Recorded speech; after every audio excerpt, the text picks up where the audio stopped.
Andrew Jackson arrived here late 1814, I think around November. The British had burned the capital.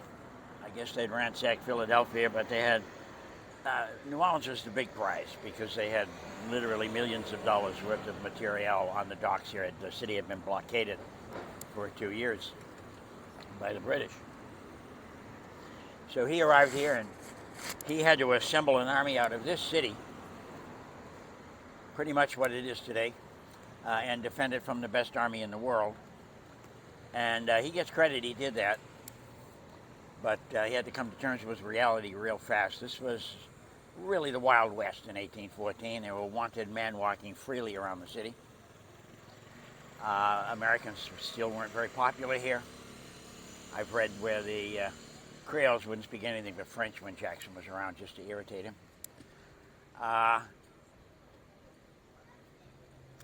He first encountered the British, I think on Christmas Eve, 1814, when he attacked their camp downriver at night.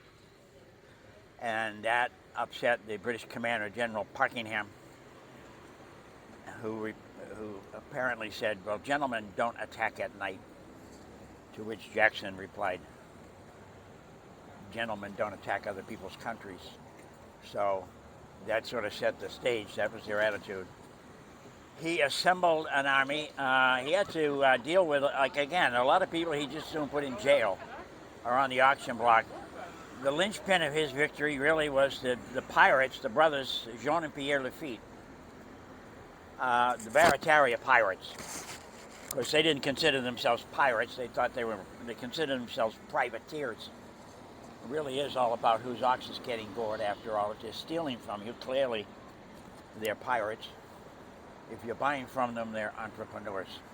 And the whole city was buying from them. They ran a small fleet of ships out of Barataria Bay. Barataria Bay is right off the Gulf. There's an inlet that you come in from the Gulf at the head of a swamp. If you look on a map here, just north of New Orleans, you'll find the Jean Lafitte National Park and Animal Refuge. And that is the swamp that the Lafitte's used to smuggle goods into the city. So they would send ships out into the Gulf. They would commandeer merchant ships. They were after merchant ships. Everybody knew who they were.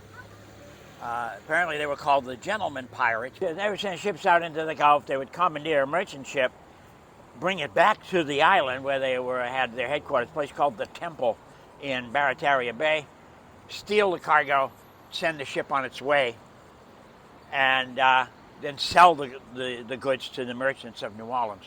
They're basically running a Sam's Club down there in Barataria Bay. So Jackson showed up and he needed all the help he could get. From what I've read, both the British and the Americans approached Lafitte, but Jean did not trust the British. He knew they would hang him that afternoon. He was a pirate as far as they were concerned. So he kind of snook at them a little bit. He didn't trust Jackson either, for that matter, but he had Jackson behind the 8 ball, and Andrew needed all the help he could get. So a deal was made. Anybody that fought on the American side was granted a blanket pardon for all crimes committed previously, which was, in most cases, quite a few. I've read that Jackson insisted he didn't have the authority to grant a pardon, which may or may not be true. The city was under military occupation, and he was the senior officer, so he could pretty much do what he wanted to do. But a couple of guys from New Orleans, one guy named Livingston, I can't remember the other guy's name, went to the Capitol and convinced, I believe it was President Monroe, to issue a presidential pardon for anybody that fought on the American side. Now, only about 55 of the pirates came over, but they brought a ship with them. They ran it aground on the levee by the battlefield and fired across the British lines. They were really effective. Jean Lafitte had chosen the location of the battle. Jackson needed all the help he could get. He didn't know anything about the area.